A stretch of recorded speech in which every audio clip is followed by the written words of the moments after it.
സൂചിപ്പിച്ചു. ഡൽഹി മുഖ്യമന്ത്രി അരവിന്ദ് കെജ്രിവാൾ തെരഞ്ഞെടുപ്പ് പ്രചാരണ പരിപാടികളിൽ വ്യാപൃതനാണ് എന്ന്. അതോടൊപ്പം തന്നെ ഡൽഹി മദ്യനയ കേസിൽ മുഖ്യമന്ത്രി അരവിന്ദ് കെജ്രിവാളിന്റെ വളരെ പ്രധാനപ്പെട്ട ഒരു ഹർജി സുപ്രീം കോടതി ഇന്ന് പരിഗണിക്കുന്നുണ്ട്. നമുക്കറിയാം, നേരത്തെ ഇതേ വിഷയത്തിൽ അറസ്റ്റിലായ അരവിന്ദ് കെജ്രിവാൾ 50 ദിവസത്തിന് ശേഷം ആണ് പുറത്തിറങ്ങുകയും തെരഞ്ഞെടുപ്പ് പ്രചാരണ പരിപാടികളിലൊക്കെ വ്യാപൃതനാവുകയും ചെയ്തത്. ഇന്നിപ്പോൾ പരിഗണിക്കാൻ പോകുന്ന ഹർജി എന്നത് എൻഫോഴ്സ്മെന്റ് ഡയറക്ടറേറ്റിന്റെ നടപടിയെ ചോദ്യം ചെയ്തുകൊണ്ടുള്ള ഹർജിയാണ്. എൻഫോഴ്സ്മെന്റ് ഡയറക്ടറേറ്റിന്റെ അറസ്റ്റ് നിയമവിരുദ്ധം എന്നാണ് അരവിന്ദ് കെജ്രിവാൾ ചൂണ്ടിക്കാണിച്ചിട്ടുള്ളത്. കേസിൽ കെജ്രിവാളിന് ഇടക്കാല ജാമ്യം ലഭിച്ചിരുന്നു. അതിന്റെ അടിസ്ഥാനത്തിലാണ് ഇപ്പോൾ അദ്ദേഹം പുറത്തിറങ്ങിയിട്ടുള്ളത്. ജസ്റ്റിസുമാരായ സഞ്ജീവ് ഖന്ന, ദീപാങ്കർ ദത്ത് എന്നിവരടങ്ങിയ രണ്ടംഗ ബെഞ്ചാണ് ഈ ഹർജിയും പരിഗണിക്കുന്നത്.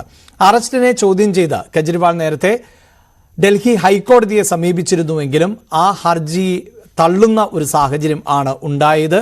ആ അറസ്റ്റ് ഉൾപ്പെടെയുള്ള നടപടികൾ നിലനിൽക്കും എന്ന നിലപാട് കീഴ്ക്കോടതി സ്വീകരിച്ചു. ഏപ്രിൽ 9 ഹൈക്കോടതി ഹർജി തള്ളുകയും ചെയ്തിരുന്നു. ഒപ്പം ഈ തെരഞ്ഞെടുപ്പ് കാലത്ത് ഏറെ ചർച്ച ചെയ്യപ്പെട്ട മറ്റൊന്നായിരുന്നു പ്രജ്വൽ രേവണ്ണയ്ക്ക് എതിരായ ആരോപണം. ലൈംഗിക അതിക്രമ ആരോപണം ആണ് ഉള്ളത്. നിരവധി വീഡിയോകൾ ഉൾപ്പെടെ പുറത്തുവന്ന ഒരു പശ്ചാത്തലം കൂടി ഉണ്ട്.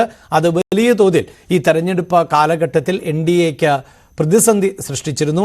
ഇപ്പോൾ പ്രജ്വൽ രേവണ്ണയെ കസ്റ്റഡിയിൽ എടുക്കുവാനുള്ള നീക്കം ആണ് അന്വേഷണ സംഘത്തിന്റെ ഭാഗത്ത് നിന്നുണ്ടാകുന്നത്. പക്ഷേ അത് സാധിക്കാത്ത ഒരു സാഹചര്യം എന്ന് തന്നെ പറയാം. കാരണം പ്രജ്വൽ ഇപ്പോഴും വിദേശത്ത് ആണ് ഉള്ളത്.